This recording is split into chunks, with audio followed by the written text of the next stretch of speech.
আসসালামু আলাইকুম, রিয়াজ টেক টিউবে আপনাদেরকে স্বাগতম। আজকে আমরা দেখব আইফোনে যদি চার্জিং এর প্রবলেম হয় তাহলে কিভাবে এই প্রবলেমটি আমরা সলভ করতে পারি। আমরা এখানে দেখতে পাচ্ছি চার্জারটি অন করা আছে, এই যে লাইট জ্বলছে। আমরা যদি এটা অফ করে দেই, আপনারা দেখতে পাচ্ছেন এটা অফ আর এটা অন অবস্থায় আছে। তো এবার আমরা দেখব যদি এই চার্জারটি আমার এই মোবাইলে লাগাই, দেখি চার্জ হয় কিনা। আমরা দেখতে পাচ্ছি আমার স্ক্রিনটি অফ আছে, এটা কিন্তু চার্জ হচ্ছে না। এবং আমি যদি জুম করে দেখাই, আপনারা দেখতে পাচ্ছেন আমার মোবাইলটি কিন্তু চার্জ হচ্ছে না। তো এবার আমরা দেখব কিভাবে আমাদের আইফোনটি আবার চার্জে নিয়ে আসতে পারি। তো সাধারণত আমাদের মোবাইলে যে প্রবলেমটি হয়, এই পিনটি, এই যে এখানে যে পিনটি আছে, এখানে যে পিনের যে দাঁতগুলি আছে, এখানে দেখতে পারবেন যে জুম করে দেখালে কিছুটা ময়লা লেগে থাকে। তো এটাকে পরিষ্কার করতে হবে। তো আমি একটা কিছু দিয়ে এটাকে পরিষ্কার করব, তারপর আবার আমরা চার্জে লাগাবো। তো আমাদের সবার বাসায় এরকম হ্যাক্সোসল আছে। তো হ্যাক্সোসল দিয়ে আমার এই যে এখানে যে কটন আছে, এই কটনটিকে আমরা ভিজিয়ে নিব।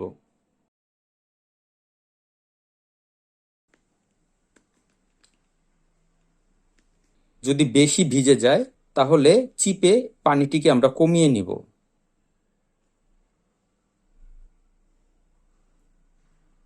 তো একটা দিয়ে এটার মাথাটিকে আমরা পরিষ্কার করব।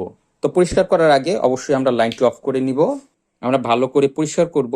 সাধারণত এই দাঁতগুলির মধ্যে ময়লা জমে থাকে, তারপর চার্জ হতে চায় না। তো আমাদের চার্জারের কেবলটি পরিষ্কার করা হয়ে গেছে। এবার আরেকটি দিয়ে, তো এবার আমরা আইফোনের যে চার্জারের ছিদ্রটি আছে, এই ছিদ্রটিকেও আমরা পরিষ্কার করব। তবে পানি যদি বেশি জমানো থাকে অবশ্যই চিপড়ে পানিটি ফেলে নিতে হবে, হালকা খালি জাস্ট একটু ভিজা থাকলেই হবে। তো এবার এটাকে আমরা পরিষ্কার করে নিব।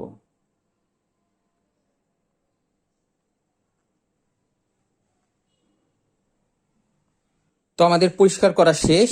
এবার কিছুক্ষণ আমরা 5 থেকে 10 মিনিট আমরা শুকনো জায়গায় রাখবো, যাতে আমাদের এই যে পরিষ্কার করেছি এই অংশগুলি ভালো মতন শুকিয়ে যায়। তো 5 মিনিট এবং 10 মিনিট পর এটাকে আমরা চার্জে লাগাবো। তো এবার আমরা ট্রাই করে দেখব যে আমাদের মোবাইলটি চার্জ হয় কিনা। এবার এটাকে আমরা অন করে দিব। এবার এটাকে আমরা লাগাবো।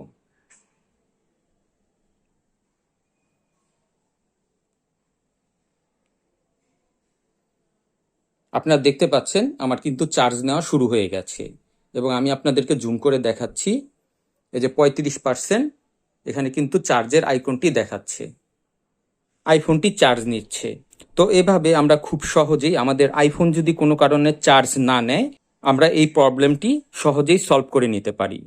আশা করি ভিডিওটি আপনাদের কাছে ভালো লেগেছে। ভিডিওটি ভালো লেগে থাকলে অবশ্যই লাইক, শেয়ার এবং কমেন্ট করবেন এবং আমার এই চ্যানেলটি সাবস্ক্রাইব করবেন।